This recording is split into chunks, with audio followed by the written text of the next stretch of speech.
Timothy and Melvin are looking for shelter. An old grandmother lived in an old cottage on the edge of the forest. The house was much too big for her alone, so she rented out the attic to a young girl.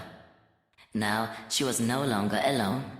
The girl helped her with the groceries and also gladly took over the gardening. Winter slowly approached and the girl got busy in the garden every day. She swept the leaves into a big pile, trimmed the bushes, and swept the path clear. In one of the large piles of leaves, 2 little mice had taken up residence, quite unnoticed. Between the many leaves and branches, it was cozy and warm. At this time of the year, all the animals were looking for safe and warm winter homes. One day, when the girl went back into the garden, she forgot to close the front door. One little mouse named Timothy ran down the hall as fast as the wind. Soon, he found himself straight in the grandmother's kitchen. The kitchen smelled deliciously of freshly baked bread. Cake crumbs and even some old apple peels lay all over the floor. The old grandmother's sight was poor, and she did not even notice when she dropped something. For Timothy the little mouse, it was a feast. He wanted to stay here. The second mouse, called Melvin, ran up the stairs. That was where the young girl lived. Melvin sniffed his way from one room to the other, but could not find a single crumb. This was because the girl was very tidy and always wiped the floor spotless.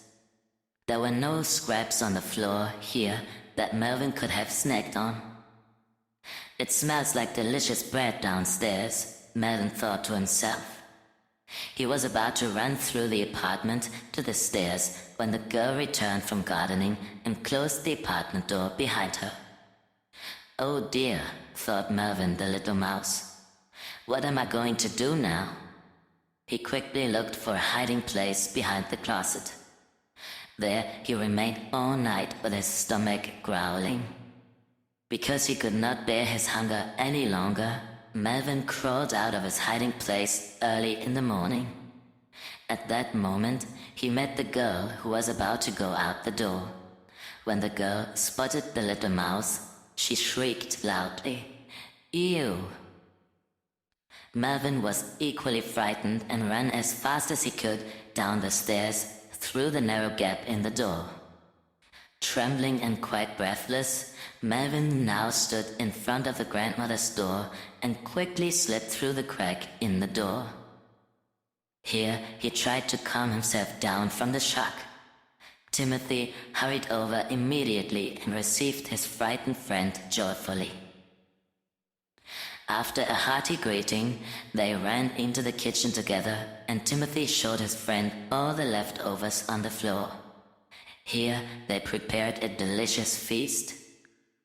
Timothy was quite proud to present his friend Melvin with such beautiful lodging. They decided to spend the winter here together.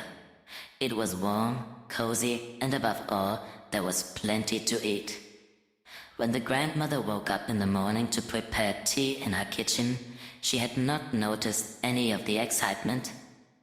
So now they lived together and contentedly in the old cottage.